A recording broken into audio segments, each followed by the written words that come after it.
I do not want to give an impression that Standstill Era was this terrible, horrible age of Lawl and that Lawls were close to being killed by those damn nasty text Lawls.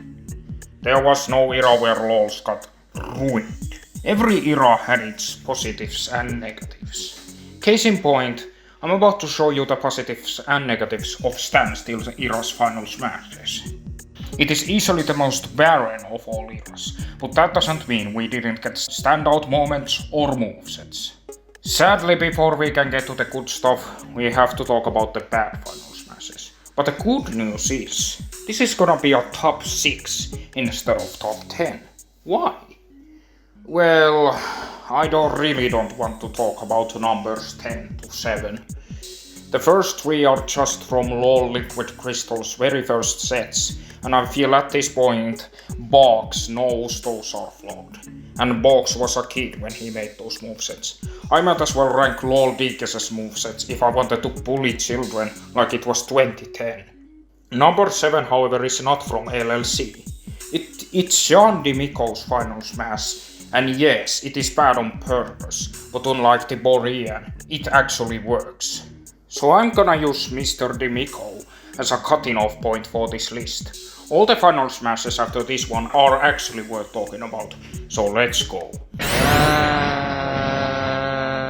Oh boy, once again, the number 6 worst is from Lawl Nova. Yes, Jean D'Amico's final smash is not the worst in Nova, but admittedly it's a character whose portrayal I am not too fond of anyways. So, 60s Spider-Man, rather than being based on actual 60s Spider-Man show, is more so based on memes about 60s Spider-Man, complete with him using actual dubbed memes as opposed to actual dialogue from original 60s Spider-Man. This was okay back then, because back in those days 60s Spider-Man was indeed a very popular meme. But then, as time went on, people just kind of forgot about them, aside from the Spider-Man pointing meme, which even got referenced in Spider-Verse. And I feel 60s Spider-Man's final smash contributes to this problem, with Spider-Man Cartoon Maker. If I had a nickel for each time Spider-Man character in Lawl had a final smash that wasn't from their source material, I'd have 2 nickels. However, unlike J. Jonah Jameson, Spider-Man Cartoon Maker is at least from something Spider-Man related. That being said, J. Jonah Jameson dominates this final smash in everything else. This is literally just Spider-Man running and then explosions pop up. It is basic as it can get in terms of presentation, and sometimes basic presentation can lead to good final smashes, like a certain another final smash from the same era, but this isn't good. It has good killing power, but what doesn't from this era? And besides, I don't think I remember Spider-Man Cartoon Maker ever being a meme. Yes, I like the idea of final smash based on those silly Cartoon Makers, but give it to their own characters like Maxi or Lasagna Ocelot. Sorry, 60s Spider-Man, but doing worse than Jean D'Amico is pretty unforgivable. Look, none of the Lawls on this list are bad. We all have to start somewhere. Ultimate tier list is specifically for Lawls that have some quality to them. But it really hurts me to say that Sabrina Skunk's final smash from Lawl Mad, Blackout, is not very good. Allegedly it is a reference to YouTube book based on Sabrina, but I have not found it.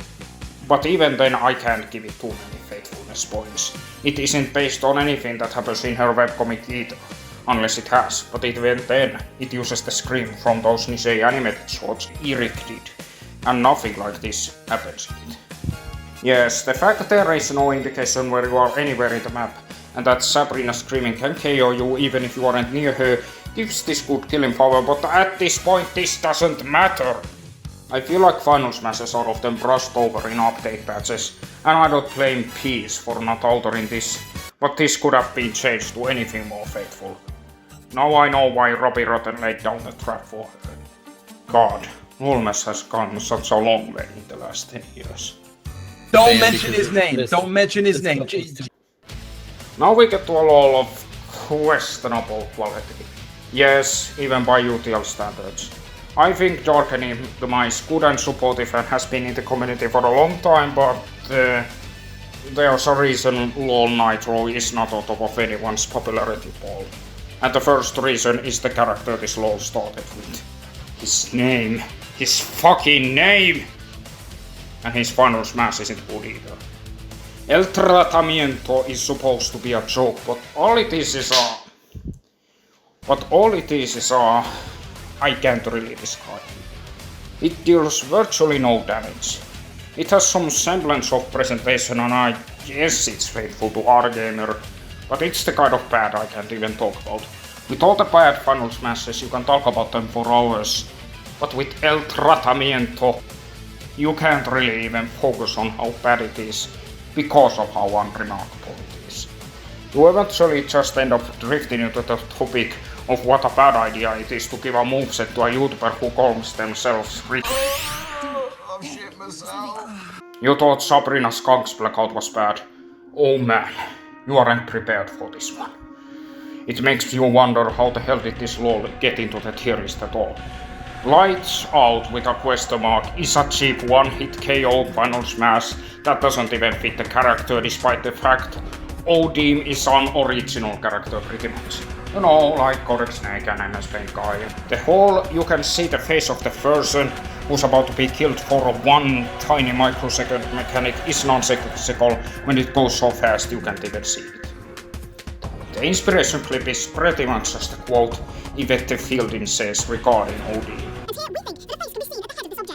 The reason its killing power is not 5 is because you can't even pick which players you want to kill with it. Sabrina's final smash is also somehow scarier than this.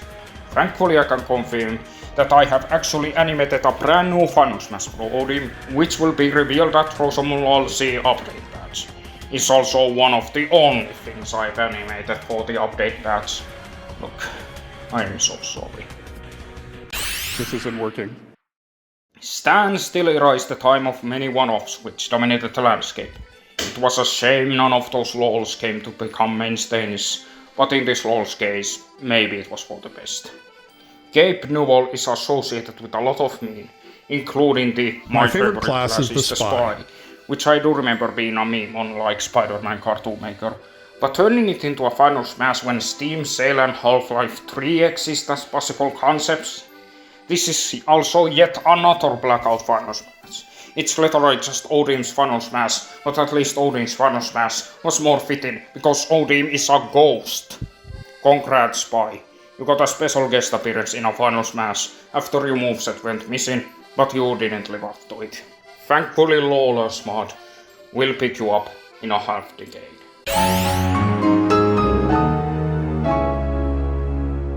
Look, I said at the beginning I was not gonna shit on bags. Early Law Liquid Crystal is one of those things that will likely eventually be given a proper update in due time, and unlike TLC update patch, Box is working on these updates by himself. But before that, we have to look at the worst final smash in Standstill Era. Here comes the wild animal train. Look, he's coming. Best SpongeBob, or as I call him, free AI slop content farm SpongeBob, is a bad idea even by a child in 2015 standards. Anyone who says MS Paint Guy is the worst idea in Law Liquid Crystal is a liar. MS Paint Guy may be a homophobe, but he has his fans. Best SpongeBob is a character we all would rather pretend didn't exist. And I certainly want to forget about Animal Train. It is painfully slow, it is not SpongeBob related at all, although it is faithful to the concept of cheap YouTube content farm. And it just doesn't do anything. You just jump on this thing over and over and try to get it to kill you so the match can end. But I don't think it even can kill you. Just jump into a pit and die instead. But we are done with the negative aspects of Standstill Era.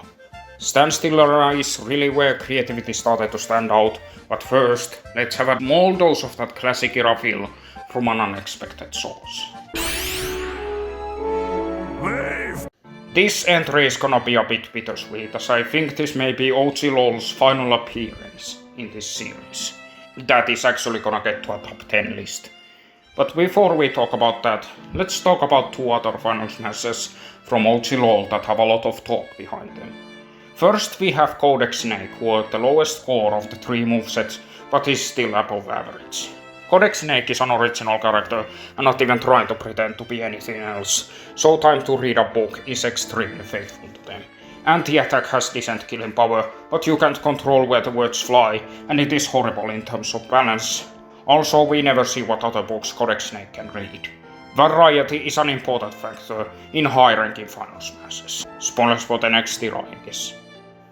Then we have Jason James's infamous final smash, Interdimensional Journalism. It actually has the exact same average rating as Codex Snake, which is quite fitting actually. The presentation is by far the best of the era, but it is even less faithful than Spider-Man Cartoon Studio, taking its source from Paprika of all things. And like his brother Codex Snake, it is really bad in terms of balance. It is bad and good at the same time. I can only imagine if J. Jonah Jameson was made today, his final smash would instead be the Omni-Man. However, the last of the trilogy is in top 10 for a reason.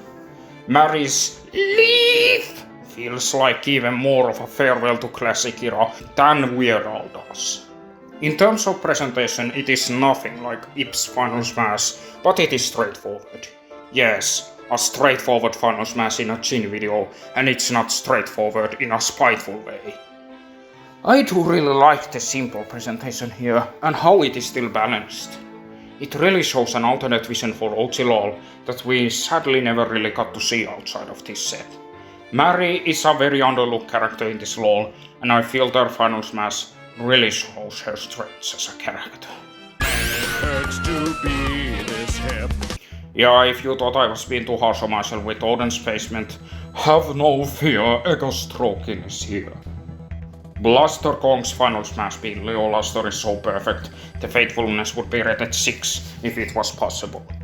Unlike some other final smashes from early to Soba A, I would not alter this final smash outside of very small changes. All Leo Luster's irresistible aspects are here. His thunder, his singing, his floating, and his epic high damage finale, which is usual for the era. It is only really held back by the lack of HUDs. Leo Luster is a great transformation final smash, not too complicated, not too simple. I probably only gave it this high of a ranking because I expected it to be a lot worse. Say what you will about LOLmad, but even if Sabrina's final smash didn't work out, the fact that Final Spaghetti scored so high proves that Peace was destined for greatness. I said in my previous video that no YTP based final smash is ever gonna get 5 in faithfulness, but with Luigi I am actually making an exception. Yes, a giant spaghetti doesn't fall from space in actual Hotel Mario, but this may have probably been the only right choice for Luigi's final smash, because you can't represent the stuff from actual Mario game with him, because that's what Hotel Mario is there for.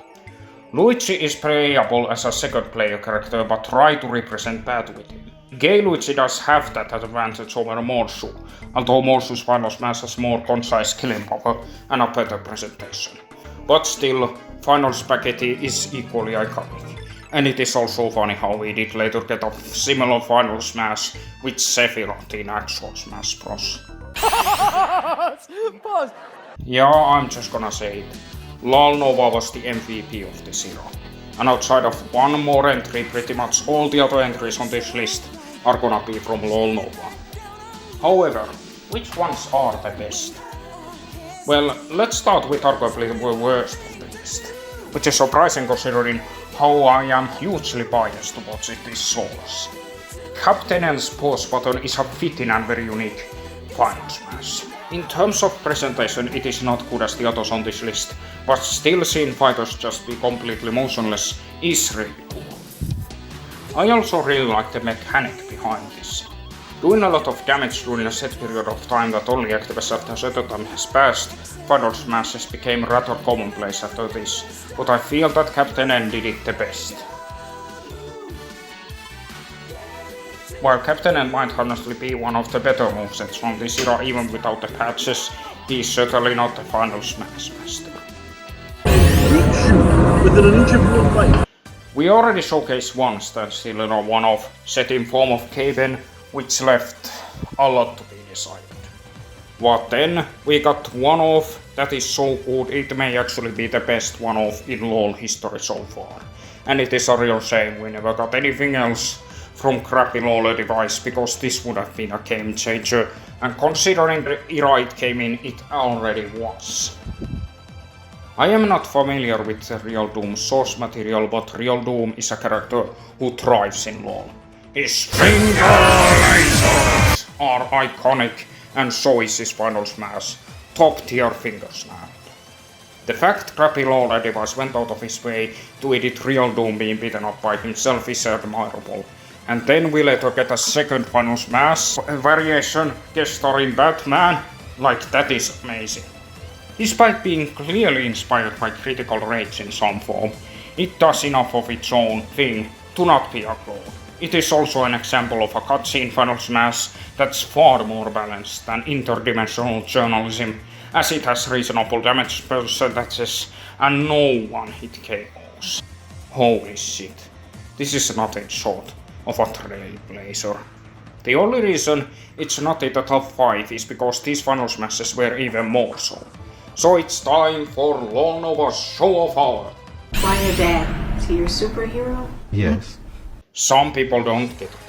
Some people don't get it, and that's okay.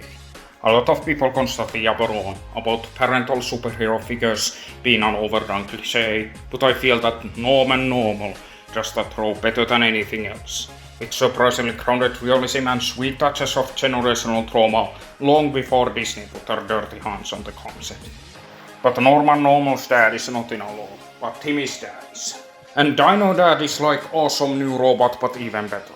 It feels like a final smash that would come out today and still be perfectly balanced. It is not as flashy as awesome new robot, but his attacks being a bad breath and meat vision are both really fun ideas that fit his vibe perfectly. I also like how his specials sound more on the normal side, be more practical and flashy, like this jump and kick move. I'd argue Dino Dad is what paved the way for all the great transformation final smashes for years to come, and that is why it's in top 5. A very scary monster man. I have not seen Gravity Falls, but LoL is perfect ground for Gravity Falls characters. Case in point, the very first character from that series in LoL was a big game changer. I talked about Bill Nye in the last era, but Bill Nye honestly had just way too many options. Dipper takes that idea and balances into a quality over quantity final smash in form of the Book of Gravity Falls. You have to choose between 5 iconic Gravity Falls monsters in 10 seconds, and if you don't do it, the computer will randomize it for you. And I recall that not being an option in Bill Nye's final smash or some of the future multiple option final smashes either. Like I said, variety is the spice of life, and I will quickly do a mini ranking of every single monster Dipper summons. Worst by far is the Shapeshifter. It can turn itself into anyone in the fight, which is cool in multi-man matches, but not very useful in 1v1s, even if he's stronger than the original fighters. He can also be damaged, which is not very preferable. Overall, a really lousy option. Next is Summerwind Trickster, who is already leagues ahead of Shapeshifter. It damages opponents by moving, and it can also eat people. This is a surprisingly balanced move, as you can escape it if you bottom-mash it to hell and back. Probably best suited for 1v1s. Next are the Gnomes. They have only one attack and they do 10% damage. They have a really high knockback and they can eliminate more than one person. Then we have Gremobli. He is slow, but he has the benefit of paralyzing opponents until they lose a stock, which makes him easily the most lethal of the monsters. He can also do this to more than one opponent. He is beneficial in both 1v1s and multiple matches. And the best of Dipper summons is Rumble from Fight Fighters. He is very big and much faster than Gremobli, and while his attacks are not exactly the most striking, they still cover a lot of ground. He even has a range attack, and if you charge his neutral B, he does a very powerful combo, which is a guaranteed kill anytime. There was also going to be a monster who was almost gonna be part of one of these Final Smash, and that is Bill Cipher himself. He was gonna one-hit KO everyone on the screen. Thankfully this did not happen. While Bill is nowhere to be seen in this Final Smash, I think Pipper and eventually Bill Cipher's moveset in LoL Odyssey fits his representation much better. But yeah, Pipper's options are all really good, except for the shapeshifter. While Timmy's dad aged slightly better, I think this one has got a lot more to show. This is my boomstick! Speaking of things that LoL is perfect ground for, we also have the first Homestuck character. Now, I have not read Homestuck. I used to really hate it like 15 years ago, but nowadays I embrace it as part of LoL identity. And Jade Harley's Final Smash is special.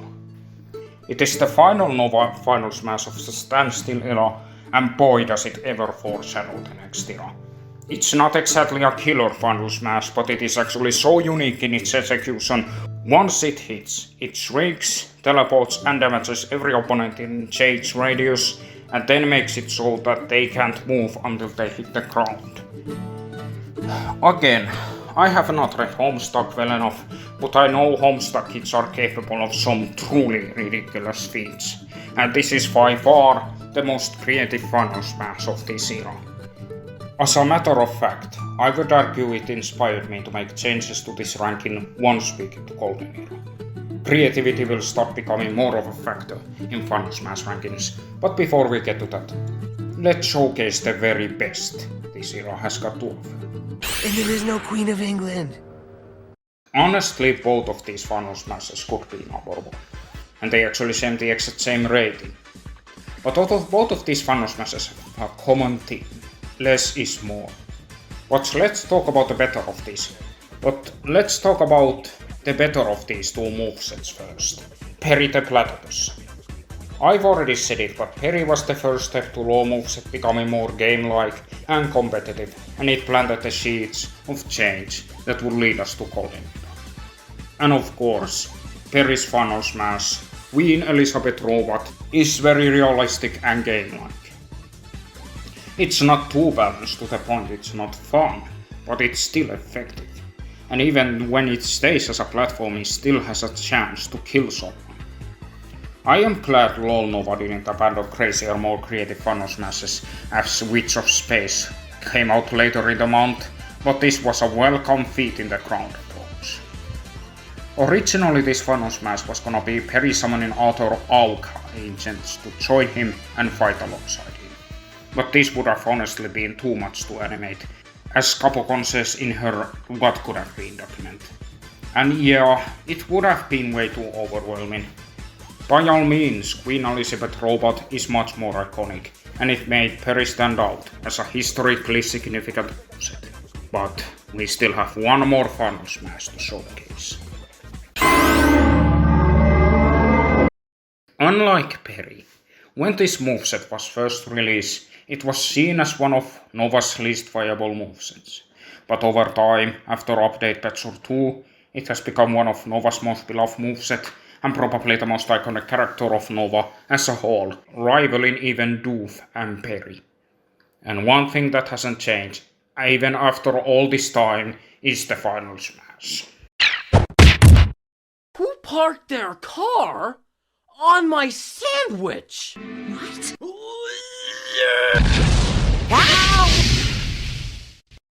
Like I said earlier, less is more. Do I need to say anything else?